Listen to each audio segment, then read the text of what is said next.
cogido otro y le ha dicho, reprendo un demonio en el nombre de Jesús. Y entonces se le va el demonio. Pero eso no quiere decir que sea la voluntad de Dios. La misma palabra, ella en Tito 2:1 dice, pero tú hablas conforme a la doctrina, a la sana doctrina. O sea, todo lo que nosotros hagamos tenga que ser conforme a la palabra de Dios. No palabras infladas ni usadas, no. Mira, bueno, ¿de qué está hablando este Señor? ¿Cuáles son esas falsas costumbres antibíblicas que se han presentado en la iglesia? Una costumbre que se ha metido en la iglesia, mucho. Y algunos dirán, bueno, a mí me funcionó. O alguna persona por allá que lo escuche la predica en internet dirá, a mí me ha funcionado eso, pero la verdad es que miramos que si está conforme a la palabra de Dios. Bueno, con respecto a los demonios y a Satanás, muchos cogen, atan y desatan demonios, y dicen, bueno, por ahí no ha funcionado, pero estará conforme a la palabra de Dios, porque la palabra de Dios dice que todo lo que hagamos será conforme a la palabra de Dios. Amén. Muchos atan demonios, ¿verdad? Ato, ligo, reprendo, demonio. Eso está bien conforme a la palabra de Dios. Miren lo que dice Mateo 16:19, y aquí está el fundamento que utilizan esas personas para decir que se puede atar demonio. Y vamos a llegar a la conclusión para ver si se puede o no se puede. Mateo 16:19.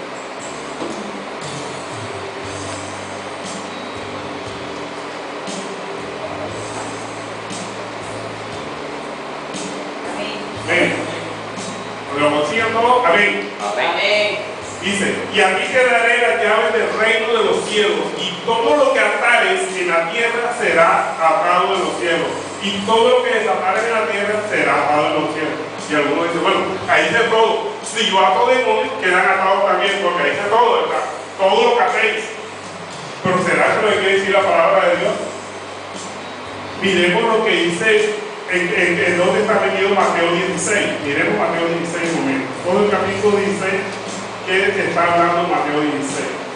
Si vemos que Mateo 16, donde está el verso 19, está hablando de la confesión de Pedro, ¿verdad? Pedro le pregunta al otro Dios, ¿y tú quién crees que soy? Entonces Pedro le responde, tú eres el Hijo de Dios, ¿verdad?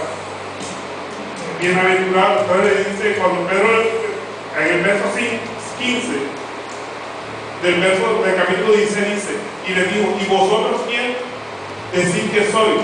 Respondió Simón Pedro y dijo, tú eres el Cristo, el Hijo del Dios viviente. Entonces le respondió Jesús, bienaventurado eres Simón, hijo de Jonás, porque no te lo reveló carne ni sangre, sino mi Padre que está en los cielos.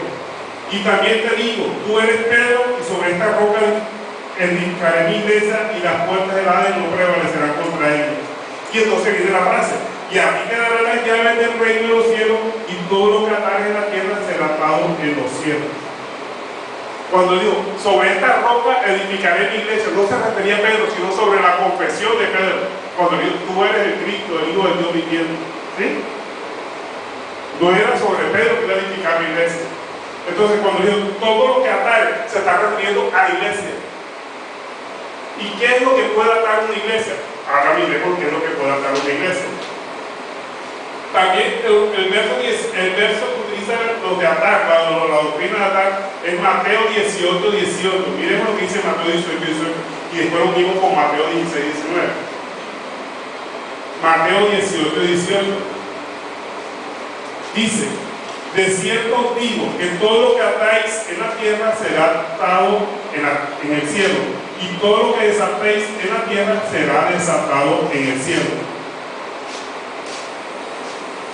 Si usted mira en Mateo 18, donde está Mateo 18:18, está hablando del proceso de cómo se debe perdonar a los hermanos. En otras palabras, está hablando del proceso disciplinario que se debe hacer dentro de una iglesia. Lo que está diciendo aquí es cómo debes atar a un hermano que está en pecado. Si el hermano pega contra ti, dice, en el verso 15 del Mateo 18, el verso 15 dice, por tanto, si tu hermano peca contra ti, ve y repréndelo estando tú y él solos. Si te oyere, ha ganado tu hermano. Mas si no te oyere, toma contigo a uno o dos, para que en boca de 2 o 3 testigos conste toda palabra. Si no los oyeron a ellos, ido a la iglesia. Y si no oyere a la iglesia, tenlo por gentil y publicano. Ahora viene el verso ese. De cierto digo que todo lo que atéis en la tierra será atado en los cielos, y todo lo que desatéis en la tierra será desatado en los cielos. Como observan aquí, el verso 18 del capítulo 18 no está hablando de demonios, está hablando de un proceso disciplinario dentro de la iglesia.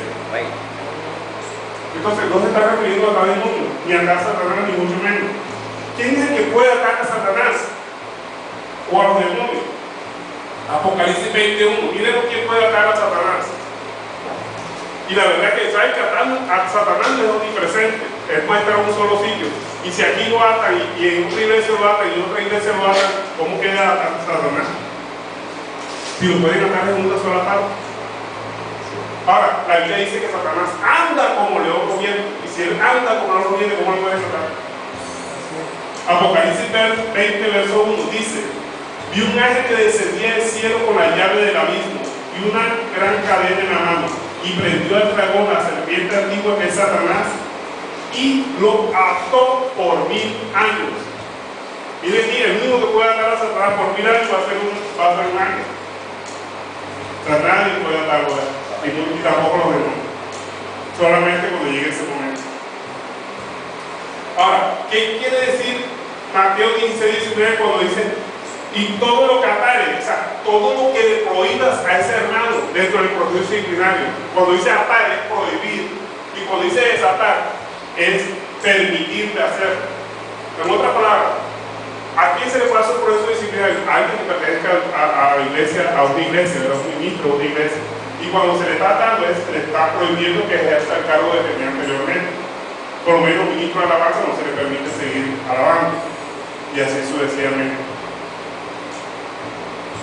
En otras palabras, lo que está diciendo aquí que en la doctrina de atar y desatar se refiere a los miembros de la iglesia, no se está refiriendo a demonios, si lo miran detalladamente.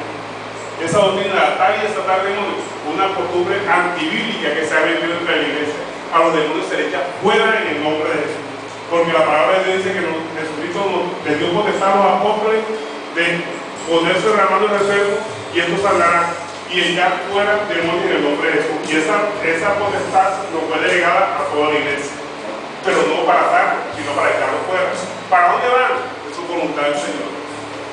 La Biblia dice que cuando los demonios salen de una persona, andan por lugares desérticos o desolados, y se acuerdan de su casa donde ellos vivían, donde estaban, y quieren regresar a ella. Se le encuentran vacías y arregladas, vienen a ella con 7 peores que él, y el estado posterior de esa persona va a ser peor que el anterior. Otra doctrina que es antibíblica es la de reprender demonios. ¿Qué es reprender? Reprender es corregir, amonestar. Te reprende un niño, te reprende a un hermano, te reprende a una persona que está actuando mal, te reprende a un familiar tuyo. Pero ¿cómo va a reprender un demonio? Reprender un demonio es como reprender a un criminal, un asaltante, ¿verdad? Oye, no atraes más. Pues ellos te lo ofrecen. Pero no puedes regañar. O sea, reprender es regañar. ¿Cómo va a regañar un demonio? Un demonio se le echa afuera, no se le reprende. Una situación no se puede reprender. Una situación que la pone en mano del Señor. Señor, toma control de esta tormenta. Señor, toma control, pero no reprender una tormenta. No, ¿cómo va a regañar una tormenta? Hay personas que ponen, reprendo esta tormenta. ¿Cómo así que reprendo una tormenta? Señor, toma control de la tormenta. Pero no reprenda tormenta, reprende hermanos, reprenda personas, regañe. O sea, reprender es regañar. Pero usted no puede reprender una tormenta. Usted no puede reprender un espíritu de que envía un accidente de tránsito. No, reprendo accidente de tránsito. No. Es que fuera demonio de accidente. Pero reprende demonios. ¿Cómo así? Otra doctrina errada con respecto a los demonios es lanzarlos al abismo y sin retorno. No, tampoco. Nosotros vemos lanzarlos al abismo, que los lanza, ya dijimos que era un ángel, ¿verdad? Que dice que va a ser lanzado al abismo. ¿Y qué es el abismo? La pregunta del millón, ¿qué es el abismo? Sabemos que cuando en el Antiguo Testamento, cuando la alma sale del cuerpo, dice que iba para el infierno, el Seol. Se conocía como el nombre de Seol. Y las personas que eran buenas, o sea, las malas iban para el Seol, y dentro del Seol había una parte, un lugar de descanso donde iban los hijos de Abraham, de descanso. Pero había entre el lugar de descanso donde iban los hijos de Abraham y el lugar de tormento, había un abismo una cima, dice, una cima separada por los, ¿te acuerdas de la historia que narra nuestro Señor Jesucristo del rico y Lázaro? Que el rico fue al lugar de tormento y Lázaro al lugar de descanso como el padre Abraham. Entonces el rico le dice, Señor, manda a Abraham para que moje punta del dedo y con su dedo sacie mi lengua que está sofocada. Y entonces Abraham dice, no puede ir porque entre nosotros y ustedes hay una gran cima. Cima traduce abismo, un gran abismo que hay entre nosotros. ¿Y qué hay en el abismo? La Biblia dice que en el abismo hay celdas en los cuales están demonios que no guardaron su dignidad, encerrados ahí. Y en el abismo hay demonios encerrados, pero no se pueden meter nuevos demonios ahí, ni los que están ahí pueden salir. ¿Ves cómo se pueden hacer demonios en el abismo? Si ahí están encerrados esperando el día de la condenación. O sea, ni se pueden hacer demonios en el abismo, y ellos pueden salir de allá hasta que Cristo venga en gloria. Entonces, la Biblia está mostrando que no podemos lanzar demonios al abismo, y mucho menos decirle que sin retorno. Ellos retornan, si usted está en pecado, el demonio retorna. Decir a una persona, los demonios se van fuera, se van al abismo sin retorno, y si la persona sigue pecando, no van a retornar los demonios. Claro que retornan, y con 7 peores que él. Con más fuerza. Con más fuerza. Entonces, ¿cómo así que sin retorno? No. Entonces, usemos palabra bíblica, echar fuera demonios en el nombre de Jesús. ¿Por qué estamos predicando esto? Para que hagamos todo conforme a la palabra de Dios. No comamos cuentos, comamos Biblia. ¿Amén? Gloria a Dios. Y esta carta de acá donde dice Mateo, Jesús le dijo a los discípulos, por vuestra poca fe, porque de cierto digo que si tuviera fe como un grano de mostaza y le dice este monte, pásate de aquí de ese pasará y nada será imposible. Este género no sale sino con oración. ¿Qué es lo que no sale con oración y ayuno? La incredulidad, porque estamos hablando de la incredulidad. La incredulidad de la persona. ¿Cómo sale la incredulidad de la persona? Con oración y ayuno. Pero los demonios salen en el nombre de Jesús. Los demonios no salen con oración y ayuno. Lo que sale con oración y ayuno es la incredulidad. Si usted todavía tiene incredulidad, métase en oración y ayuno para que se vea perder esa palabra. Ese género, pues este género es la incredulidad, no los demonios. Bueno, sigamos. Otra falsa enseñanza es que existen profetas y apóstoles en la actualidad. Una falsa doctrina. Ya, el último profeta, según la misma palabra de Dios, ¿quién fue? Juan el Bautista. Miren lo que dice Lucas, el último profeta. De Mateo 11:13, perdón, Mateo 11:13. Aquí nos dice quién fue el último profeta.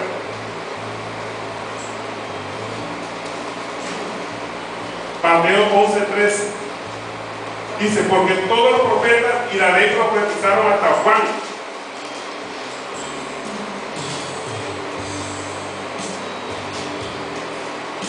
Y Lucas 16:16 dice, la ley y los profetas eran hasta Juan.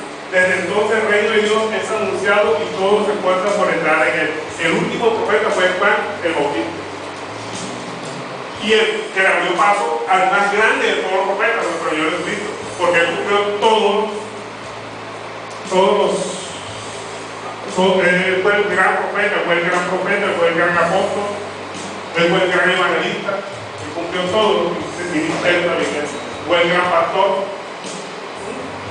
todo, el gran evangelista, el gran maestro, maestro de todos los maestros, cumplió los 5 ministerios completos. Nuestro Señor Jesucristo. Y con respecto a los apóstoles, vean, el último apóstol fue el apóstol Pablo. El mismo apóstol Pablo lo dice en su palabra de Dios, ¿verdad?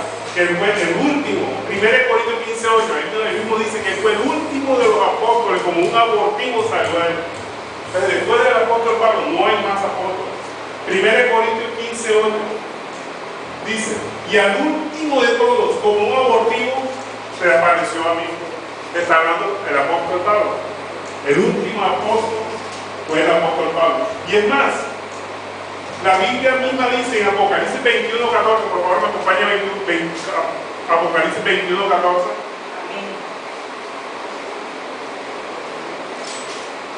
Dice, y el muro de la ciudad tenía 12 cimientos, y sobre ellos 12 nombres de los 12 apóstoles del Cordero. O sea, no hay más apóstoles. La ciudad celestial tiene 12 muros con los 12 nombres de apóstoles. ¿Será que entonces habrá otros 24 muros más para poner otros nombres de los apóstoles que hay en la actualidad? Sí, hay apóstoles por todos lados. Antes ponen más muros allá en la ciudad celestial, y aquí dice que nada más hay 12. O sea, no hay más apóstoles ni más profetas, no hay más. Lo que existe es el don de profecía, y el don de profecía puede venir sobre cualquier miembro de la iglesia, y la profecía viene conforme a la palabra de Dios. Usted cuando habla conforme a la palabra de Dios es profeta, está usando el don de profecía. Si usted le dice a una persona, con el camino que vas a la perdición, te vas a ir para el infierno, te está profetizando a esa persona, está utilizando el don de profecía con base en la palabra de Dios. ¿Se está utilizando? No es profeta, está usando el don de profecía. Pero si lo coge de la cita regularmente, porque hace Don de profecía, no es profeta. Estoy hablando del don de profecía, no profeta. El último profeta fue Juan el Bautista. No hay más profeta. Que se la den de profeta es otra cosa. Para tener autoridad sobre la iglesia. No, nada más. Los ministerios que están ejerciendo en la actualidad, nada más son 3 los que se ejercen. La Biblia dice que son 5 los ministerios. 2 ya se ejercieron. Apóstoles y profetas. Y hay 3 que están en ejercicio, que son los evangelistas, los pastores y los maestros. Esos son 3 están vigentes en la actualidad. Evangelistas, pastores y maestros. Y eso tiene que suceder en la iglesia para edificar el cuerpo de Cristo, porque esa es la función de los ministerios en la iglesia. Ya los apóstoles y profetas ya se dieron, y son los cimientos de la iglesia. No hay nacimiento, es un solo cimiento, y sobre esos cimientos se edifica la iglesia con los ministerios de pastores, maestros y evangelistas. Se levanta la iglesia sobre ese cimiento ya conformado por los profetas y apóstoles. O sea que ya no hay más apóstoles ni profetas. Otra falsa doctrina que dice es: donde haya 2 o 3, ahí está Cristo, ¿verdad? Y usted vea muchos evangelistas que dicen: aquí hay más de 3, aquí está Cristo. Resulta que la Biblia no dice así. Busquemos a ver. La Biblia en Mateo 18:20, miren lo que dice Mateo 18:20.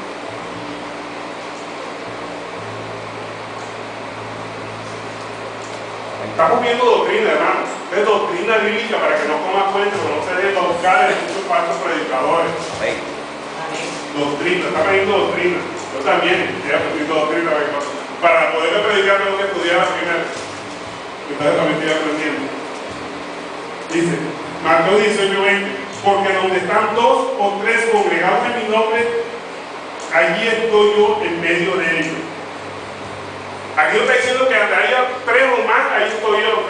Es la mala utilización que utiliza muchos evangelistas. Si aquí hay 3, hay más de 3, aquí está Cristo. No es lo que quiere decir. Dice, donde están 2 o 3, ahí estoy yo. Pero ¿a qué se está refiriendo eso? Busquemos Mateo 18:20. Mira lo que dice Mateo 18:20 aquí. Mateo 18:20 está comienza desde el verso 15. Mateo 18:15. ¿Cómo se debe perdonar al hermano? Está dentro del proceso disciplinario bíblico. ¿Qué quiere decir esos 2 o 3? La Biblia está diciendo aquí, que en todo ese capítulo lo voy a resumir. Cuando una persona pelea contra ti dentro de la iglesia, tú estás obligada a llamar a ese hermano y decir: oye, hermano, ya que usted está hablando mal de mí, o usted no me habla a mí, ¿qué le pasa? O sea, reconvertir al hermano aparte. Usted quiere que yo me vaya a la iglesia, no sé, usted tiene una actitud rara conmigo. Hermano, venga, hebreos. No, ¿qué pasa? Que usted hizo tal cosa, le sale con algo. Entonces, como ve que usted no puede dialogar con ese hermano, te llama a 1 o 2 testigos. Puede ser pastor o otro ministro de la iglesia. O sea, la traducción le dice: llame a 1 o 2 testigos. Mire, claro, lo que está pasando, y yo estoy reuniendo del marido, pero él no quiere aceptar lo que estoy diciendo. Él saca los argumentos, mire usted, decide usted quién tiene la razón. Y es cuando la iglesia, donde ven 2 o 3, o sea, llama un testigo o 2, que está el que reconviene, y el 1 o 2 testigos, pero se habla 2 o 3. ¿Ya me explico? El que reconviene y los 2 testigos serían 3. O si nada más llama un solo testigo, serían 2. Por eso dice la palabra, cuando haya 2 o 3. En un proceso disciplinario no puede haber más de 3, la Biblia lo establece, no puede llamar un cuarto, no, nada más 2. A eso lo que está refiriendo. Entonces muchas evangelistas dicen, donde haya más de 2 o 3, la Biblia no está diciendo eso, no está diciendo 2 o 3, no más. Bueno, por eso es que Pedro en el verso 21 dice: entonces Pedro se le acercó y le dijo: ¿cuántas veces debo perdonar a mi hermano? Está hablando del proceso disciplinario. Está hablando del proceso. Gracias por esa votación. Está hablando del proceso disciplinario. No está hablando de que Cristo está aquí porque está más de 3. Ay, entonces pues yo estoy orando ya solo, no está él. Sí. Cuando estoy en mi cuarto allá sentado, ya acostadito o arrodillado en mi cama solito, no está, claro que también está. Entonces, de ellos dos o tres saben que aquí está Cristo porque hay dos panes diferentes, no, están divididos. Está hablando del proceso disciplinario. Porque no podemos quedar yo como que orando solo. Tendría que buscar a otra persona ahí que ora conmigo, porque si no ora conmigo, no está Cristo aquí. Amén. Sí. Utilicemos la palabra para no caer en esa falsa enseñanza que se han dado en la iglesia. Y voy a hablar de otro tema que es el cuello de botella, que me ha costado mucho porque se ha presentado discusiones conmigo, un compañero mío en la universidad, al estudio de teología, y se han discriminado, han debatido conmigo, inclusive pastores, de que no están de acuerdo con esta doctrina. Pero desafortunadamente, así lo dice la Biblia, y yo tengo que dedicar la palabra como está. No me acomoda lo que la gente dice, ni a la falsa enseñanza, ni porque otra persona lo dice, o porque la iglesia lo ha venido usando. Es sobre el diezmo. Voy a utilizar la palabra del diezmo. ¿Por qué aquí no se pide el diezmo? ¿O no se cobra el diezmo? ¿Por qué no se da? Miren lo que dice Malaquías, capítulo 3, verso 6. Vamos a estudiar Malaquías, capítulo 3, verso 6. Y vamos a ver por qué aquí no pedimos diezmo. Por la palabra de Dios. Antes de Mateo. Antes de Mateo, consigue Malaquías.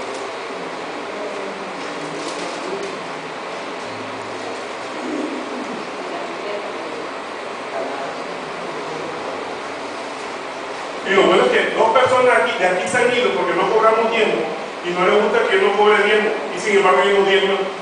Imagínense usted lo contradictorio de eso. O sea, no, usted no cobra diezmo y ellos nunca diezman. Y se fueron.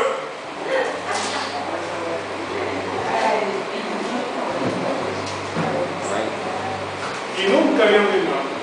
Malaquías capítulo 3, verso 10. Dice, traer todos los diezmos al Alfolí y hay alimento en mi casa, y probadme ahora en esto, dice Jehová de los ejércitos, si no os abriré la ventana de los cielos y derramaré sobre vosotros bendiciones hasta que sobreabunde. Entonces dice, traer todos los diezmos al Alfolí, probadme en esto, ¿verdad? Entonces pues dice, y reprenderé también por vosotros al devorador, y no os destruiré el fruto de la tierra, y vuestra vid en los campos será estéril, dice Jehová de los ejércitos. En otra palabra, si usted no trae los diezmos a la iglesia, le está robando a Dios. Eso es lo que dice, Dios predica, ¿verdad? Y entonces y obviamente lo basa en el verso 8, que dice, robará hombre a Dios. Mire lo que dice Malaquías 3:8. Robará hombre a Dios, pues vosotros me habéis robado y dijisteis, ¿en qué te hemos robado? Entonces dice el Señor, en vuestro diezmo y ofrenda. La persona que no diezma le está robando a Dios. Su conclusión que sacan los falsos apóstoles y profetas. Si usted no diezma, le está robando a Dios. Pero vamos a ver por qué esa doctrina es errada. ¿Por qué es errada esa doctrina? Que se fundamenta en ello. Busquemos Malaquías 3:6 primero para ver. Malaquías 3:6. Hay que estudiar el versículo dentro del contexto. Malaquías 3:6, que habla del pago de los diezmos. Miren lo que dice Malaquías 3:6, donde arranca toda la doctrina de los diezmos. Dice, porque yo Jehová no cambio. Por esto, hijos de Jacob, no habéis sido consumidos. Ojo que es hijos de Jacob, se está refiriendo a los hijos de Jacob. ¿Quiénes son los hijos de Jacob? Los hijos de Jacob fueron los que constituyeron las 12 tribus de Israel, en otra palabra, los judíos. Las 12 tribus de Israel, Dios le dio tierra a 11 de esas tribus nada más, y a una tribu no le dio tierra. ¿Cuál fue la tierra que a la tribu que no le dio tierra? Los levitas. Y dentro de los levitas estaban los sacerdotes. ¿Por qué no le dio tierra a ellos? Para que ellos se dedicaran a las labores de culto, de la adoración a Dios, la adoración a Jehová. Mientras que las 11 tribus restantes tenían tierra y tenían vacas, tenían ovejas, y ellos tenían que mantener a los levitas. ¿Y cómo lo mantenían? Con el pago de un tributo llamado diezmo. Ahora, en la actualidad no existen ni levitas ni existe el templo de Jerusalén. Entonces, ¿por qué ese diezmo? Ojo, que la Biblia, mire cómo arranca, porque Jehová no cambió por estos hijos de Jacob. O sea, todo eso sobre los diezmos está dirigido a los hijos de Jacob, a los 12 tribus, no a la iglesia. Hay que saber qué ordenanza está para la iglesia y qué ordenanza es para los judíos. Eso los diezmos es para los judíos, no para la iglesia. Vean, Iglesia que se ponga a cobrar los diezmos y obliga a las personas a pagar diezmos, le está robando el pueblo de Dios. Y se le está robando el pueblo de Dios. La misma palabra de Dios dice, si tú ayudas a uno de estos pequeñitos, me estás ayudando a mí. Ahora, ¿qué pasa si le estás robando a uno de los pequeñitos? Se está robando a Dios. Iglesia que cobra diezmo, le está robando a Dios. Amén. Eso lo dice la palabra de Dios. Lo digo yo. Pastor, y en el verso 11, la iglesia dice, y reprenderé también por vosotros al devorador, y está hablando de lo que están sembrando y de estas cosas. Exactamente. Ahí lo confirmo, y lo que están sembrando, las 11 tribus que están trabajando. Así. ¿Cierto? Y otra cosa, los diezmos nada más lo pagaban los terratenientes y los ganaderos, o sea, los que tenían dinero. Los pobres nunca pagaban diezmo, porque el diezmo se daba era en especie, se daba en trigo, se daba en ganado, pero nunca en dinero. Y ahora se cobra el diezmo en dinero. ¿Cómo ha tergiversado la palabra de Dios? O sea, con afán de sacarle dinero a las personas. Entonces, lo que no saben quiénes son los hijos de Jacob. Por eso, es que no, es que sí sabe. Lo que quieren es engañar al pueblo. Eso es pueblo de Dios. Bueno, que no estudia la palabra de Dios. ¿Cuál es que estudia la palabra de Dios? Cae en esa mentira. Pero Dios le va a llamar cuenta a los que utilizan la palabra para robar al pueblo. Entonces sabemos que pobrecitos esas personas que están robando al pueblo. Porque el que le roba al pueblo con base en la palabra de Dios le está robando a Dios mismo. Porque está utilizando su palabra para otras cosas que no le mandó Dios. Mira lo que dice Mateo 25:40, para que vean cómo es que le están robando a Dios. ¿Por qué le están robando a Dios? Mateo 25:40. Aquí está hablando Dios precisamente de cuando uno ayuda a un pequeñito, a una persona desvalida, a una persona que no tiene los medios para sostenerse y usted viene y lo ayuda. Mira lo que dice Mateo 25:40. Dice, y respondiendo el rey le dirá, de cierto digo, que en cuanto lo hiciste a uno de estos mis hermanos más pequeños, a mí lo hiciste.